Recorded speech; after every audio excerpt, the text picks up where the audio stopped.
My name is David Harris. At my own son's wedding. He yelled, "Dad, go away. My wife doesn't want you here, right in front of all the guests." I stood there for a second, the music still playing, faces turning toward us. I didn't argue. I didn't raise my voice. I simply turned and walked out of the hall without saying a single word. I had raised Andrew alone in Okemos, Michigan, ever since his mother Anna passed away more than 10 years ago. I worked 2 jobs for years, skipped vacations, and saved every extra dollar so both my children could have a better start than I did. That wedding was supposed to be a proud day. I had helped pay for part of it, made sure everything ran smoothly, and carried a quiet hope that my son had finally found happiness. But that night, everything changed in one loud sentence. The very next morning, my phone rang. It was Andrew. His voice was different, impatient, almost demanding. He said he needed the property documents for our family land, 40 acres that Anna and I had protected for decades. I stayed silent on the line for a long moment. He will never forget what I said right after that. Looking back, the years after Anna passed away shaped every decision I made in Okemos, Michigan. I structured my entire routine around ensuring my son, Andrew, and my daughter Alexis had stability and opportunities that I never took for granted. For more than 10 years, I maintained 2 full jobs without interruption to keep the household running smoothly. Days began at the manufacturing plant, where I operated heavy machinery on the assembly line, handling 12-hour shifts that required constant focus and physical endurance from early morning until late afternoon. Evenings shifted immediately to delivery routes across the greater Lansing area and surrounding suburbs, where I navigated through traffic and weather conditions late into the night to bring in the additional income needed for bills and future savings. This double workload left little room for rest or personal time, but I organized my schedule with military precision so the children experienced consistent meals, school attendance, and a sense of normalcy at home despite my absences. From Andrew's earliest years, I made sure to stay actively involved in his development, despite the constant fatigue that came with the jobs. When he was 7 years old, I signed him up for a local youth baseball league and rearranged my plant shifts multiple times to attend weekend practices and games without missing important moments. I spent whatever free evenings I had in the small backyard of our house, throwing pitches and catching balls until it grew too dark to see, patiently correcting his form and teaching him the value of persistence and teamwork. Elementary school brought regular homework challenges, especially in mathematics, where concepts often confused him. I would sit with him at the kitchen table well past my second shift, explaining each problem step by step with simple examples drawn from everyday life. And I even created additional practice worksheets when the school textbooks did not provide enough clarity. As he moved into middle school, Andrew showed a growing interest in hands-on science projects. I drove to hardware stores on my days off to find affordable materials like wood, wires, and basic tools, then stayed up until 2 in the morning, helping him build working models and design clear poster presentations that highlighted his ideas effectively. High school years introduced much heavier academic pressure along with social adjustments. I carefully reviewed his course selections each semester, helped him prepare for college entrance exams by quizzing him on vocabulary lists and mathematical formulas during our drives to and from school, and accompanied him on multiple campus visits, including several trips to Michigan State University to ensure he understood the environment. When the acceptance letter finally arrived in the mail, the remaining tuition and living expenses created a significant financial gap beyond what scholarships covered. To close that gap, I volunteered for extra overtime shifts at the plant for 6 consecutive months, often working 7 days a week, while I tracked every single expense in a detailed notebook and eliminated all non-essential spending on myself so that every payment could be made on schedule without any delay. Alexis faced her own unique set of needs that required equal attention as she grew up in the same household. In her early elementary years, she had noticeable difficulties with reading comprehension that affected her confidence in class. I arranged weekly tutoring sessions at the local community center after coordinating my delivery schedule around them.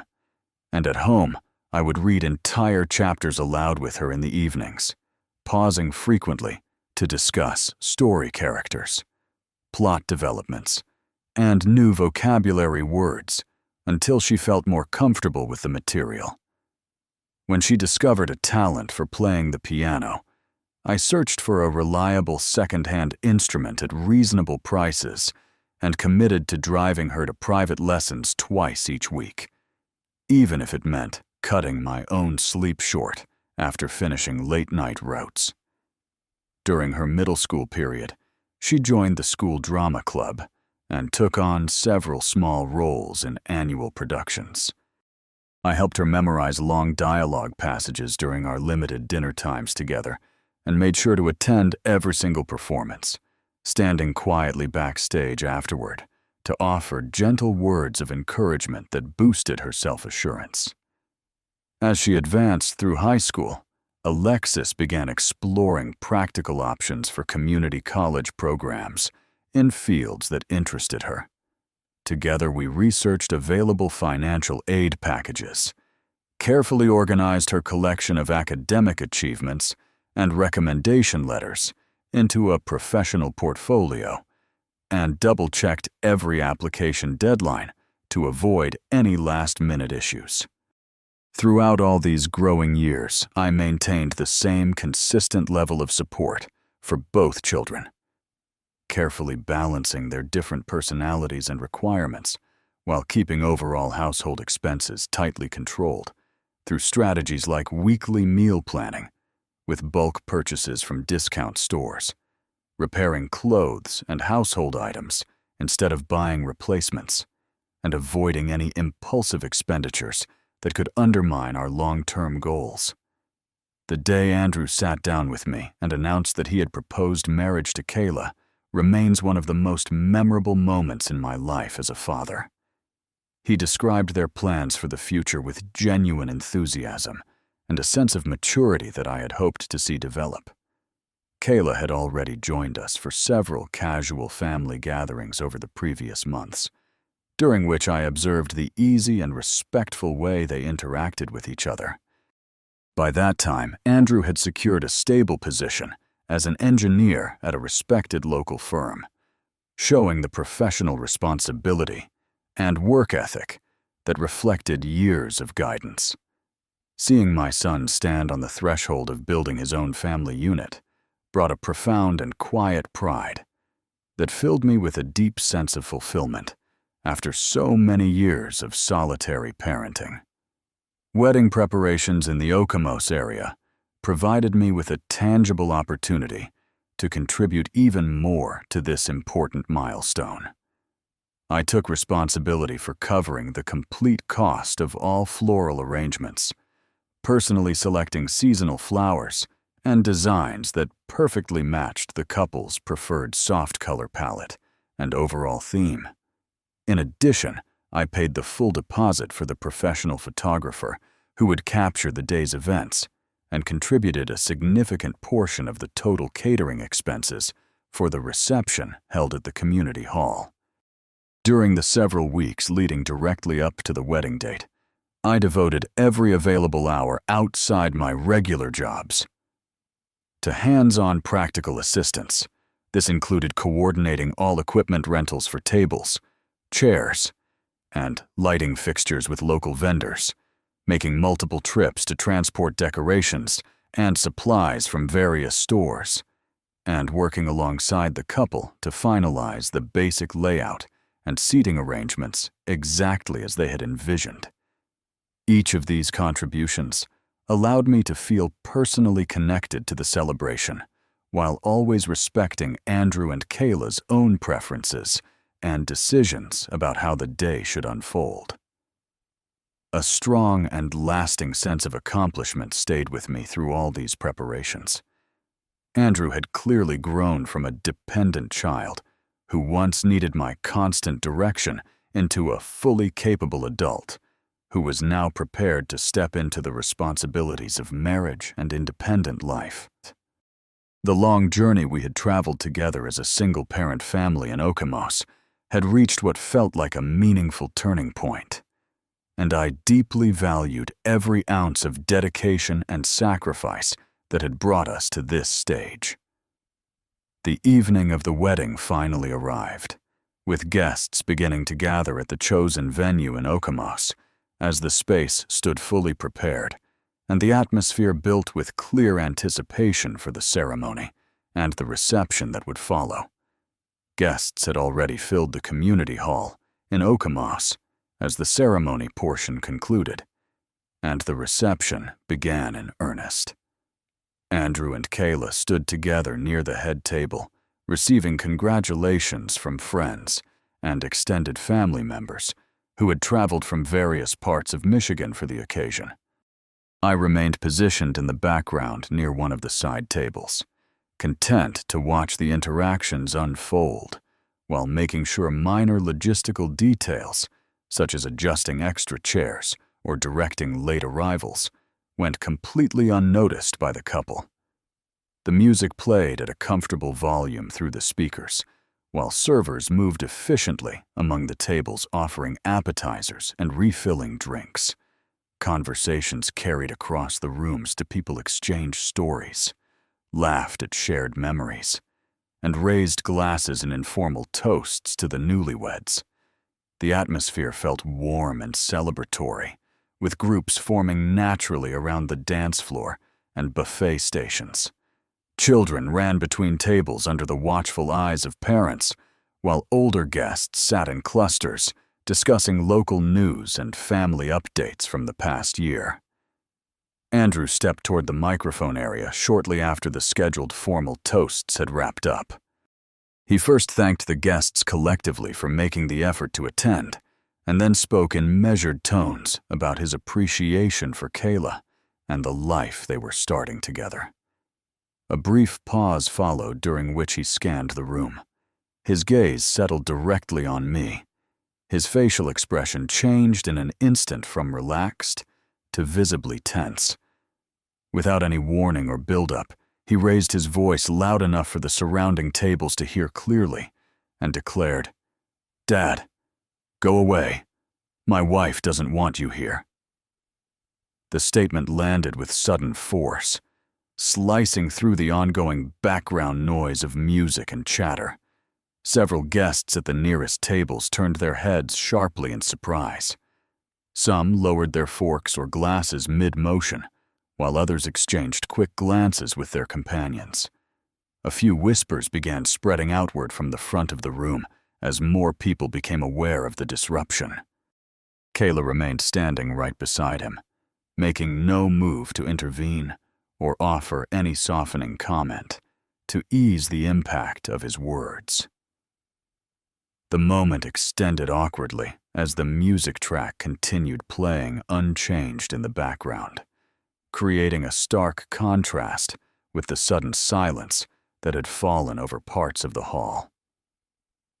A couple of older relatives shifted uncomfortably in their seats, while younger attendees looked down at their plates, uncertain how to respond.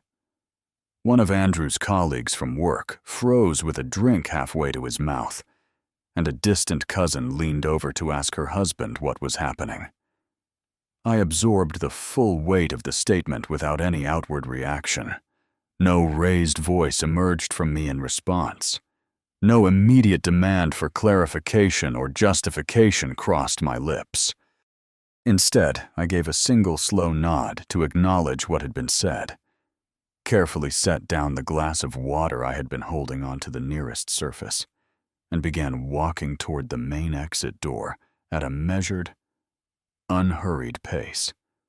As I moved through the hallway leading out of the reception area, the sound of low whispers and shifting chairs grew fainter behind me. I pushed open the exterior door and stepped into the cooling evening air of the parking lot. Rows of vehicles stood under the overhead lights as I located my own car, unlocked the driver's side door, and slid into the seat. The interior still carried the faint scent of the cologne I had applied earlier that afternoon.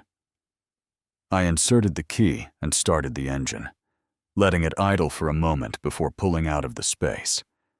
Once inside the car with the engine running, I sat quietly for several long minutes adjusting the mirrors and checking the rear view. The dashboard clock indicated that the reception had passed its peak hour. My thoughts turned inward to the sharp contrast between the long years of steady, unseen support I had provided, and this abrupt public dismissal delivered in front of people familiar with our family circumstances. The drive home along the familiar roads through Okemos seemed to stretch longer than on any ordinary evening.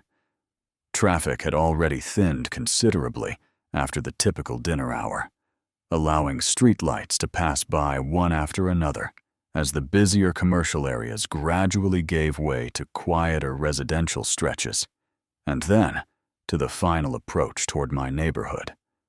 I kept both hands on the steering wheel and maintained the speed limit, focusing on the mechanics of driving to keep my mind from spiraling into unproductive territory.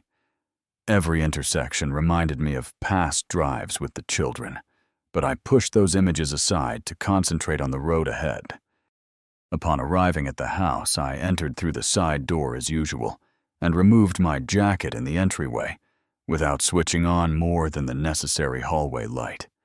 The living room looked exactly as I had left it hours earlier that same day, before heading to the venue. I walked to the kitchen, poured a glass of water directly from the tap, and stood at the counter, holding it for an extended period, while different memories surfaced in sequence. I recalled specific instances of supporting Andrew through various stages of growth, and the parallel efforts made for Alexis, along with the financial decisions I had consistently prioritized to keep the family secure. Each recollection appeared clearly in my mind, yet I deliberately avoided amplifying any sense of bitterness or self-pity. The public character of what had occurred at the hall carried undeniable significance, but I consciously chose not to let immediate emotional turbulence dictate my next actions. My focus remained fixed on the concrete reality that this single evening had introduced a lasting shift in how the family relationships would function moving forward. I considered the practical implications for future interactions and how this event might influence the dynamics between Andrew, Kayla, and the rest of our small circle. The quiet of the house amplified these considerations as I moved from room to room, turning off unnecessary lights. Rest proved difficult when I finally went to bed later that night. I lay awake for hours, reviewing the precise sequence of what had unfolded at the reception and quietly weighing the range of possible developments that the following days might bring. The house around me registered as noticeably quieter than it had felt in recent weeks, with only my own presence occupying the space. I turned over the events again and again in my mind, noting how quickly the celebration had turned and what that revealed about the current state of our family bonds. Morning would come regardless, and I began preparing myself internally for any form of contact or conversation that might arise once the sun rose. The quiet hours allowed space for clear-headed reflection rather than reactive emotion. helping me maintain composure even as the weight of the evening settled in. I thought about the years of effort that had led to this point, and the choices that now lay ahead in response to what had happened. The phone rang early the next morning while I was still in the kitchen preparing a simple breakfast. I recognized the number immediately and answered on the second ring. Andrew's voice came through the line without any greeting or reference to the previous evening. He spoke quickly and directly, stating that he needed the property documents for the family land right away. The 40 acres that had been part of our family for decades were the subject of his request. He explained that he and Kayla had discussed the matter at length the night before and saw a clear opportunity to sell the parcel or develop it into a residential project that could generate substantial returns through connections Kayla had in the local real estate market. His tone carried a sense of urgency mixed with expectation as he continued speaking without pause for several minutes. He mentioned specific plans involving several contractors who were ready to start preliminary work and potential buyers who were already showing strong interest in similar properties in the Okemos area and surrounding communities. The money from such a transaction would help them start their married life on a stronger financial footing, according to his description, allowing them to purchase a larger home in a desirable neighborhood, cover future expenses related to starting a family, and even explore investment opportunities that Kayla's professional network could facilitate with minimal risk. He listed several reasons why this move made practical sense at this particular time, including the current rising land values in the region, favorable market conditions for development projects, favorable interest rates for construction loans, and the chance to invest in a business venture that aligned perfectly with Kayla's expertise and contacts in the industry.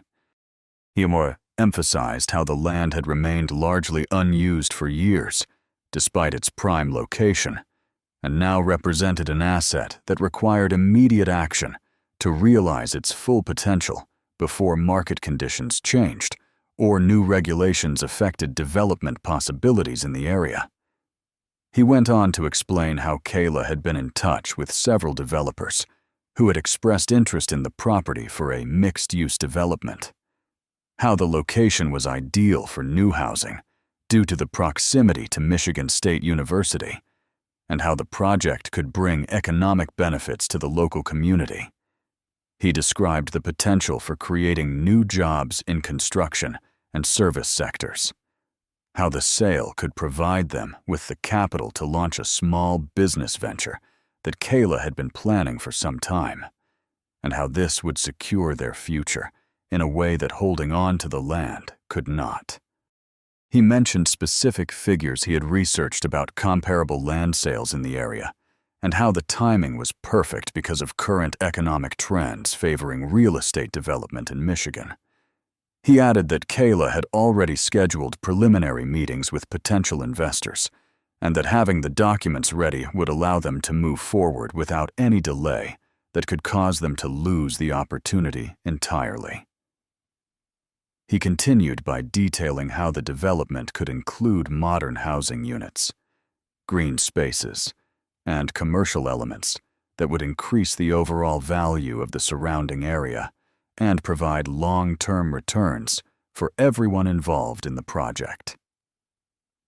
He stressed that this was not just about immediate cash, but about building a stable foundation for their life together as a couple. Throughout the conversation, he referred repeatedly to the practical benefits and the need for quick decision-making to avoid missing the window of opportunity. He described how the proceeds could cover various upcoming expenses, such as home improvements, debt reduction from wedding costs, savings for long-term goals they had set together, and even contributions to retirement accounts that would benefit them in the years ahead.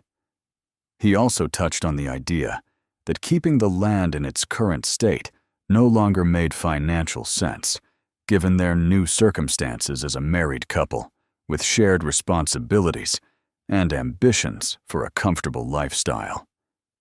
He added details about how Kayla had already spoken with several contacts who expressed enthusiasm about the potential project and how they could move forward efficiently if the documents were provided promptly. The call lasted several minutes with Andrew doing most of the talking, pausing only occasionally as if waiting for some form of agreement or questions from my side.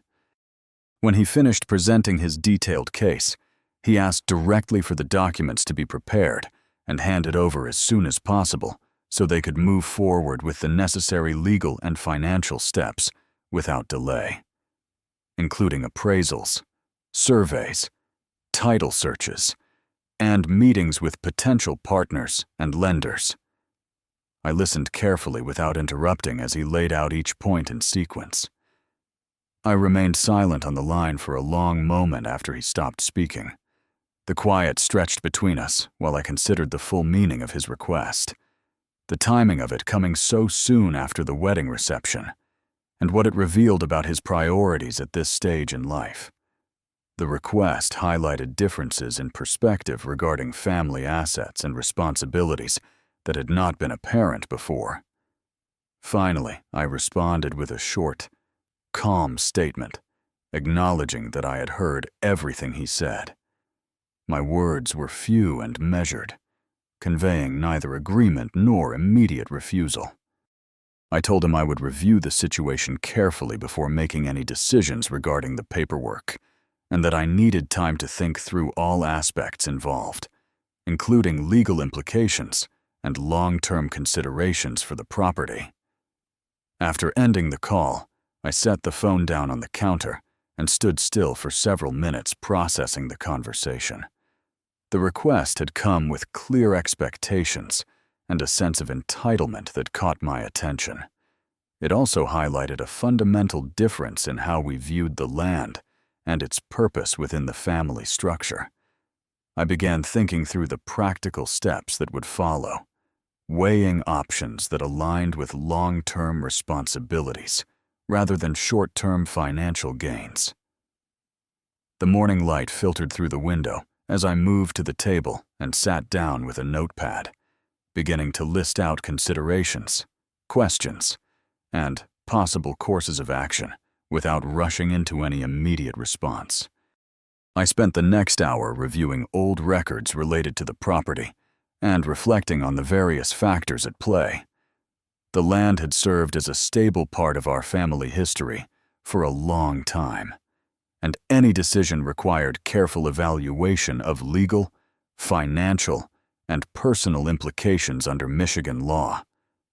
I noted down contact information for professionals who could provide guidance on property matters in Michigan, and considered the best way to proceed while maintaining clarity and composure.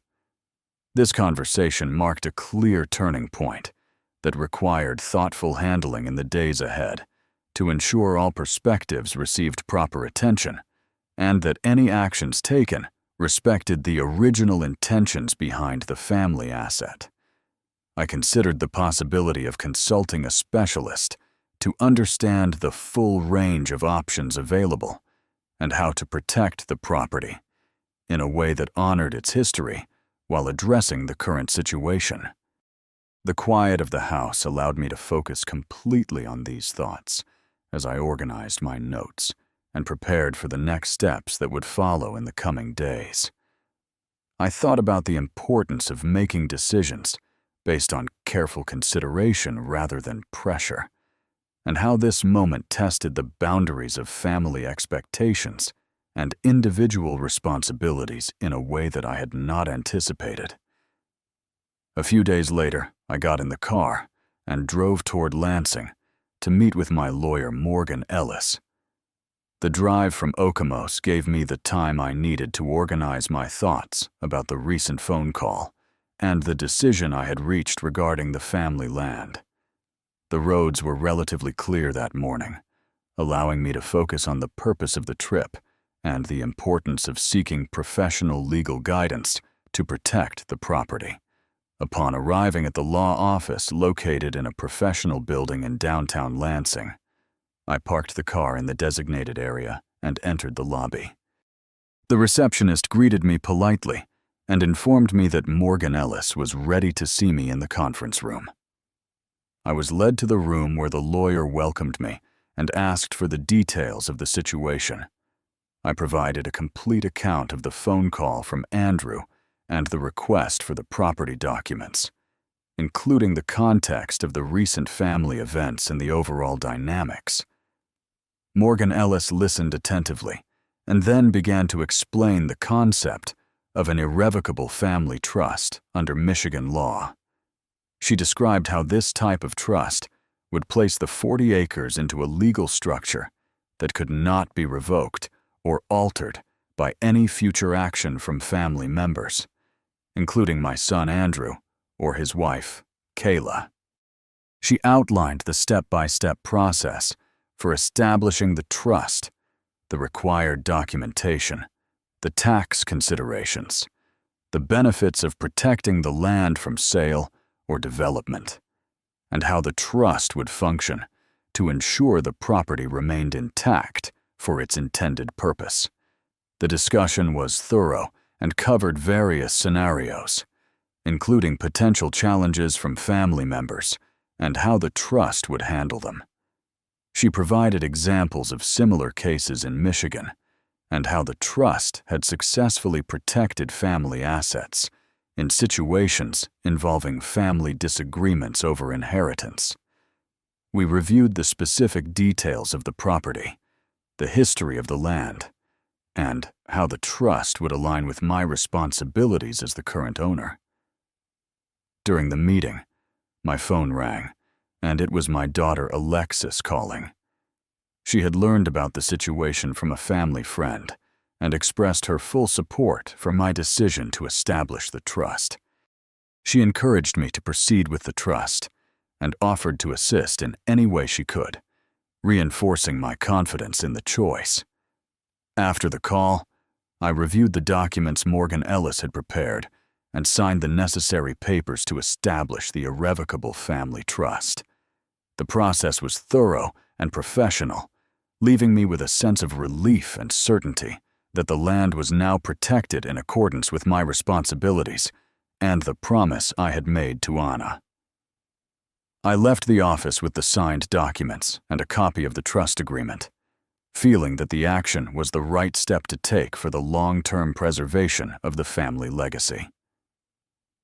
The meeting with Morgan Ellis lasted nearly 2 hours as we went through every aspect of the irrevocable family trust in detail. She explained the legal framework in Michigan that allows this type of trust to lock the 40 acres away from any future sale or development, even if challenged by Andrew or Kayla. She described the irrevocability clause and how it would prevent any changes once the trust was established. She also covered the role of the trustee and the way the trust would operate to maintain the land for its original purpose. The discussion included the tax implications, the filing requirements, and the steps to make the trust effective immediately. I asked questions about potential scenarios and how the trust would respond to any future requests or legal challenges. Morgan Ellis provided clear answers and examples from previous cases she had handled in the Lansing area. The conversation helped me understand the full scope of the protection the trust would provide. When Alexis called during the meeting, her support meant a lot and confirmed that I was making the right choice. She spoke about the importance of preserving the land and how it represented more than just an asset. After the call, I signed the documents with a clear mind. The signing process included all the required legal formalities to make the trust binding. I felt a sense of closure as I completed the paperwork. The drive back to Okemos was quieter. With the signed documents in the passenger seat, the action I had taken aligned with the responsibilities I had carried for years. The trust would now serve as the safeguard for the family land, ensuring it remained protected no matter what future requests might come. This step represented a significant decision that honored the history of the property and the commitments I had made. The meeting with Morgan Ellis had provided the clarity and legal structure needed to move forward. The irrevocable family trust was now in place, and the 40 acres were secure. I knew this was the correct path to take. The lawyer also explained the practical aspects of managing the trust after it was established. She discussed how the land could still be used for certain community purposes without violating the trust terms, and how any income generated from the property would be handled according to the trust document. We talked about the importance of notifying family members after the trust was in place and the best way to communicate the decision. Morgan Ellis advised on the timing and the tone of any future conversations with Andrew to minimize conflict while maintaining the legal protection. The entire process gave me a clear understanding of the legal tools available in Michigan to protect family assets in situations like this. By the end of the meeting, I felt confident that the steps I had taken were both legally sound and consistent with my long-term responsibilities. The signed documents represented a commitment to preserving the land for its intended purpose, and the trust would serve as a lasting measure to ensure that the family legacy remained intact. The drive home allowed me to reflect on the significance of the decision and the peace of mind it brought. The irrevocable family trust was now active, and the 40 acres were protected from any future attempts to sell or develop the property. This action marked an important milestone in handling the situation in a thoughtful and responsible manner. I considered the various ways the trust would function in practice and how it would provide a clear legal boundary for any future discussions with family members. The meeting had equipped me with the knowledge and documentation necessary to move forward with confidence, knowing that the land was now safeguarded in a way that respected its history and my responsibilities as the owner. I thought about the long-term implications and how this decision would affect the family dynamics in the years to come. The trust offered a solid legal foundation that aligned with my values and the original purpose of the property. I reviewed the documents one more time before leaving the office, making sure every clause was clear and every signature was in place. The process had been comprehensive and left no room for ambiguity. This decision felt like the right balance between protecting what mattered most and responding to the current circumstances in a measured way. 3 days after the meeting in Lansing, the paperwork for the irrevocable family trust was finalized and became officially active. I received confirmation from Morgan Ellis that the 40 acres were now placed under the trust structure and could no longer be sold, transferred, or developed without violating the legal terms. The process had moved smoothly through the necessary filings with the county recorder's office and the state authorities in Michigan. I reviewed the final documents carefully at home and placed them in a secure folder for safekeeping. The land was now protected in a way that aligned with the long-term purpose I had in mind, ensuring it would remain available for its original role within the family and the broader community. The official notification letter from the lawyer's office listed all the completed steps, including the recording of the trust deed and the confirmation of its irrevocability. I read through the document line by line to make sure every clause was correctly in place and that the protection was fully effective from that date forward. The trust document contained clear language about the restrictions on any future transactions and the conditions under which the land could be used for limited community purposes. This legal safeguard provided a solid foundation that respected the history of the property while addressing the current circumstances in a measured and responsible manner. I spent additional time reviewing the supporting materials and making notes on how the trust would operate in practice, including the annual reporting requirements and the process for any permitted community use. The confirmation brought a quiet sense of resolution after the recent events, allowing me to focus on the practical next steps without unnecessary delay. With the trust in place, I decided to take a small, practical step to make use of the property in a positive way. I contacted the local community center in Okemos and offered a portion of the land for organized activities with children from the area. The staff at the center responded positively and helped arrange a simple program where groups of kids could visit on weekends for outdoor learning sessions focused on nature and basic environmental awareness. I worked with them to set up safe pathways and basic markers so the activities could run without any risk. The first session took place on a Saturday morning, with about 20 children participating under the supervision of trained volunteers. They engaged in simple games and lessons about local plants and wildlife, and the feedback from parents and the center staff was encouraging. This small initiative felt like a meaningful way to give the land a useful role, while the trust remained fully intact. I continued to coordinate with the center to schedule additional sessions and made sure everything stayed within the boundaries allowed by the trust document. The children seemed to enjoy the time outdoors, and the program began to attract a few more participants from nearby neighborhoods. I observed the sessions from a distance on a couple of occasions and noted how the land served a constructive purpose without any conflict with the trust terms. The volunteers shared positive reports about the children's engagement, and several parents expressed appreciation for the opportunity to connect with nature in a safe environment. The program expanded slightly with additional weekend slots, and the center staff began planning simple educational materials to enhance the learning experience for the children.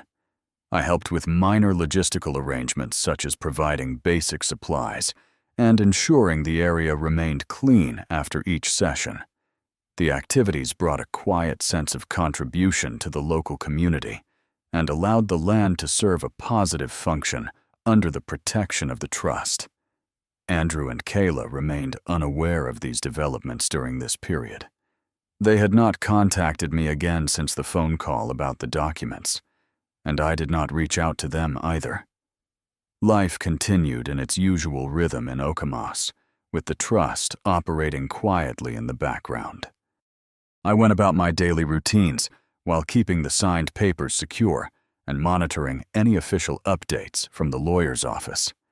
The protection was now in effect, and the land was secure from any immediate changes. The community activities continued without interruption, and the positive response from the local families added a sense of purpose to the use of the property. The program expanded slightly with additional weekend slots, and the center staff began planning simple educational materials to enhance the learning experience for the children. I made sure to document the sessions and keep records of the participation to maintain transparency and compliance with the trust guidelines. The quiet operation of both the trust and the community program created a stable period that allowed me to reflect on the choices made and the path forward. Several days passed as the community activities continued on the designated portion of the property.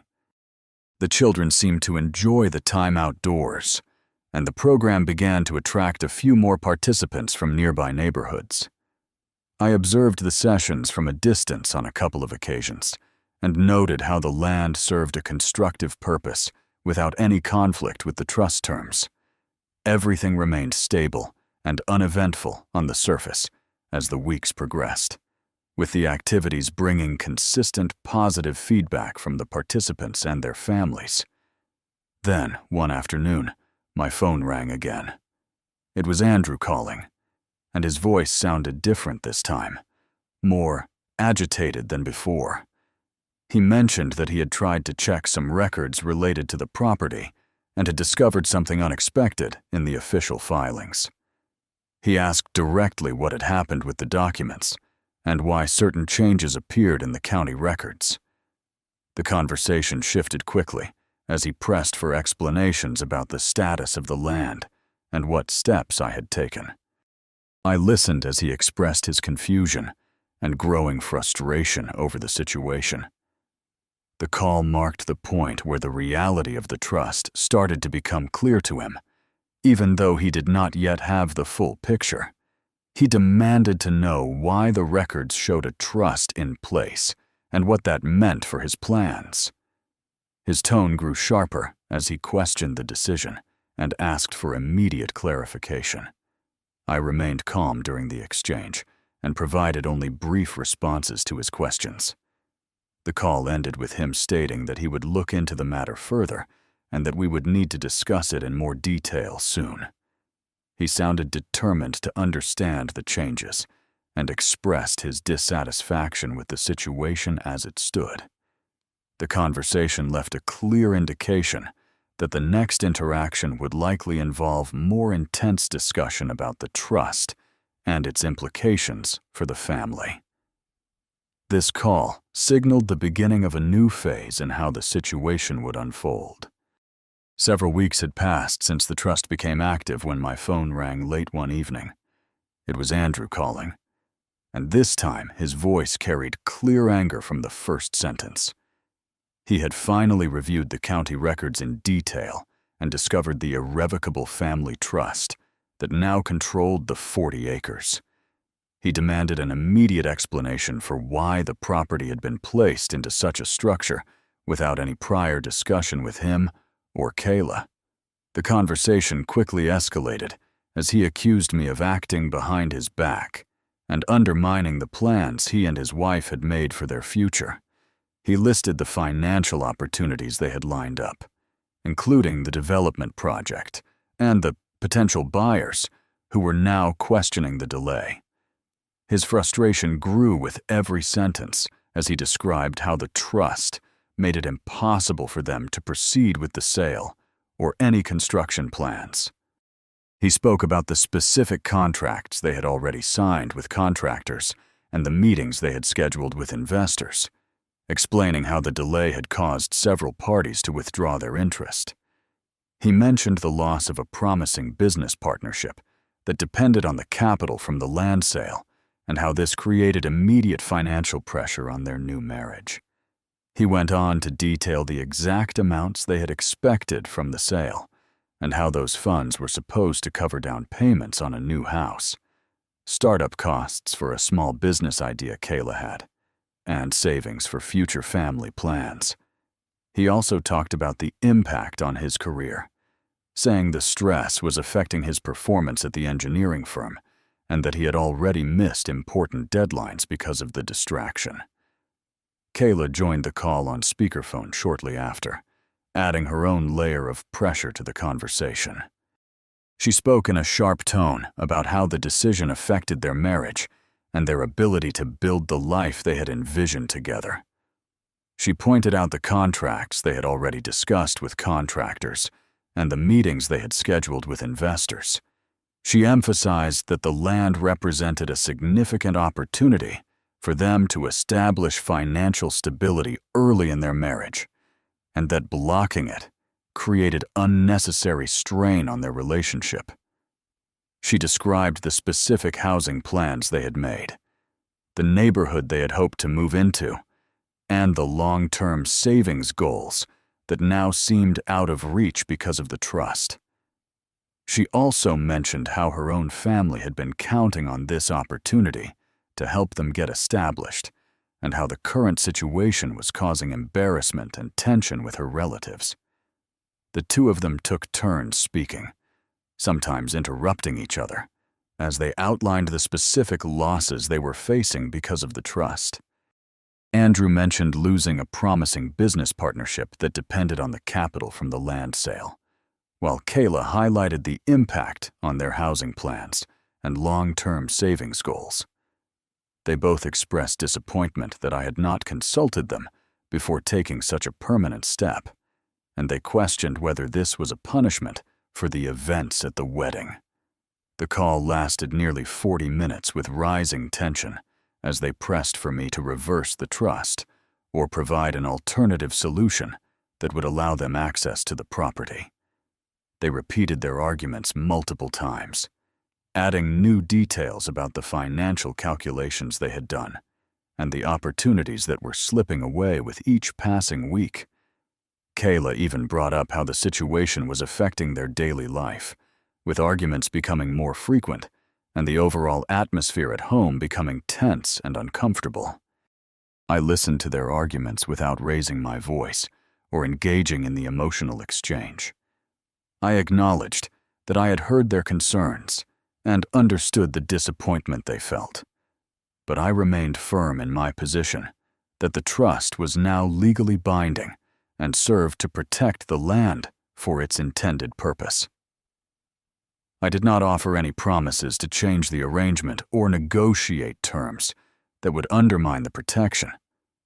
Instead, I kept my responses short and factual, focusing on the reality of the legal situation rather than debating the merits of their plans. The conversation ended with Andrew stating that they would explore every possible option to challenge the trust, and that this matter was far from resolved. Kayla added a final comment about how the decision had damaged their trust in me as a father and father-in-law. In the days that followed the call, the first clear consequences began to appear. Andrew informed me in a follow-up message that the development deal had fallen through because the buyers could not wait for the uncertainty around the property to be resolved. The loss of that contract created immediate financial pressure on the couple, as they had already committed resources expecting the land sale to provide the necessary capital.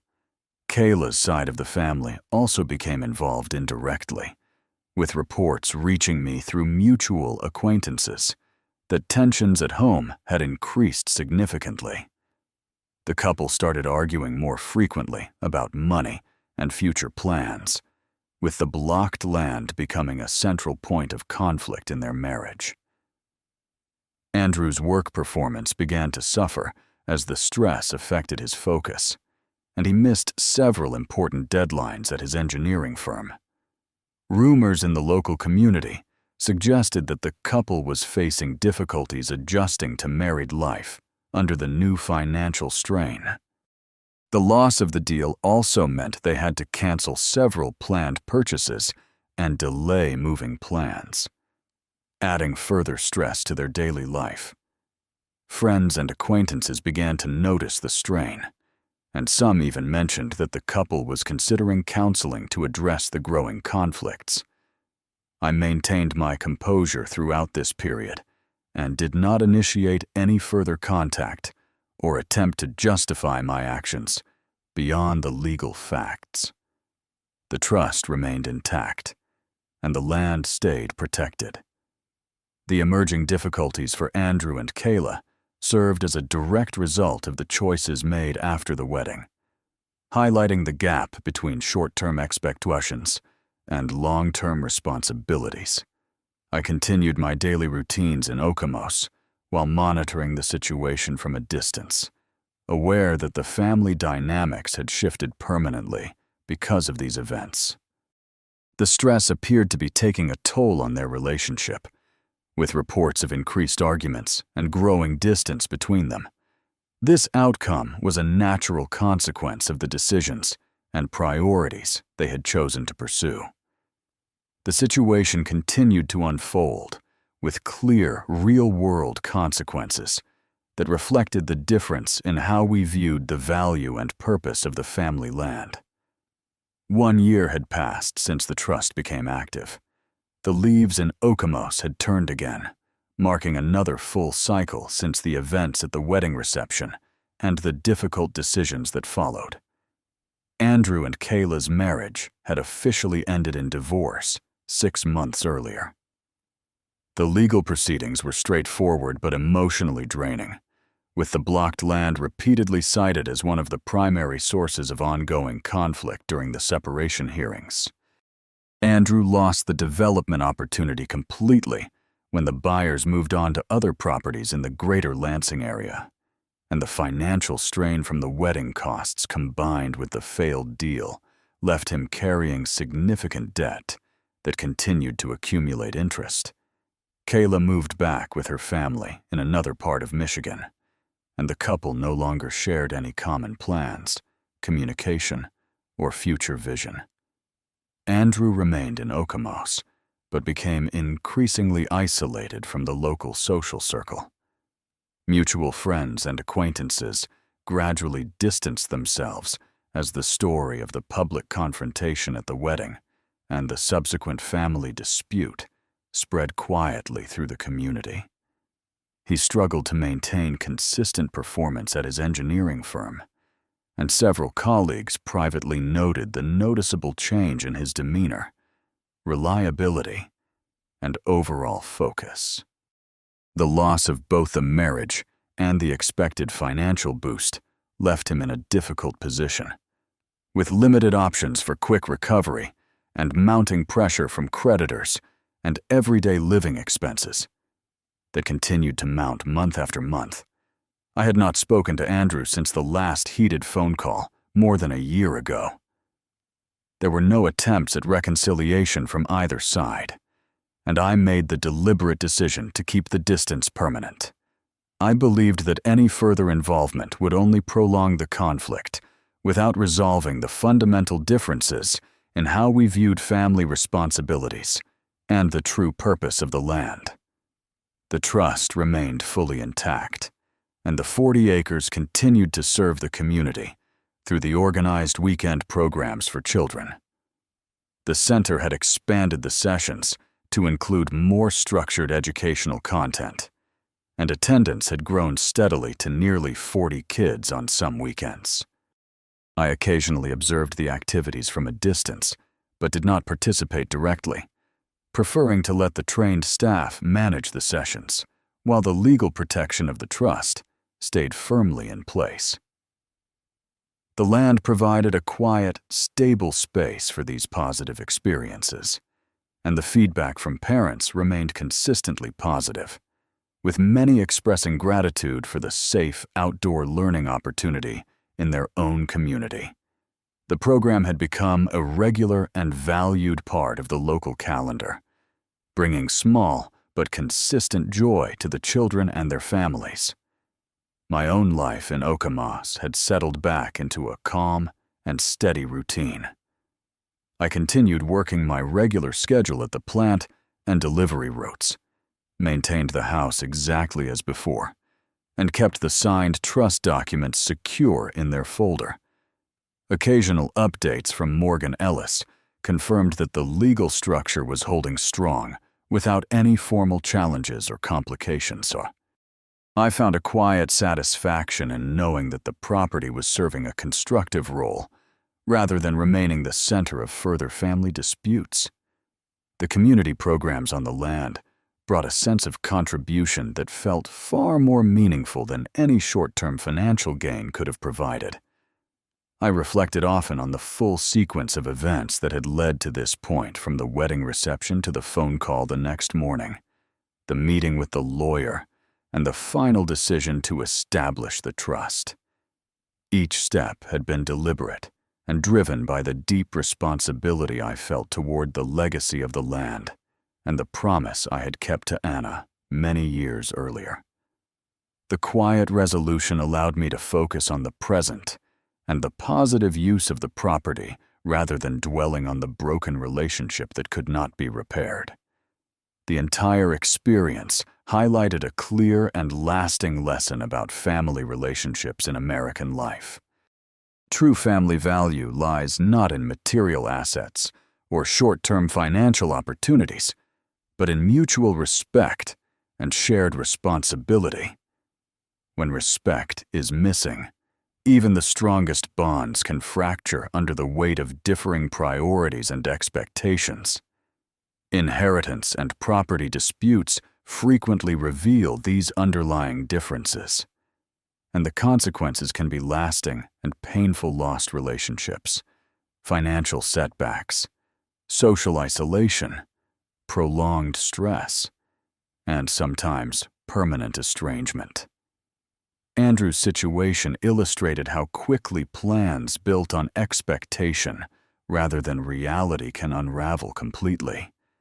The divorce, the lost business opportunity, the mounting debt, the damaged reputation in the community, and the growing distance from friends and family were all direct results of choices made without considering the broader, long-term picture.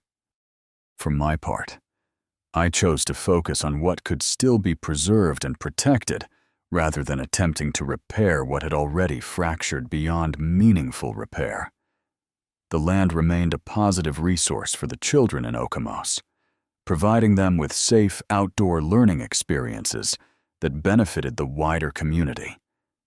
That outcome felt like the most honest and responsible way to honor the history of the property. I continued to live quietly in the house where I had raised Andrew and Alexis. The trust ensured the 40 acres would stay protected for generations to come, not as a source of personal wealth, but as a place of learning and community connection. The story of the past year had shown that some breaks in family ties are permanent, and that accepting that reality creates space for other meaningful contributions. The community programs continued to grow steadily, bringing small but consistent joy to the children and their families. This quiet resolution brought me a deep sense of peace that no amount of forced reconciliation or financial compromise could have provided. The lesson remained clear, and unchanging respect and responsibility formed the true foundation of any family, while material expectations alone can quickly lead to irreversible consequences when those foundations are ignored or taken for granted. In the end, the protected land stood as a quiet reminder that some legacies are best preserved through careful protection rather than division, and that real family strength comes from understanding and honoring those boundaries.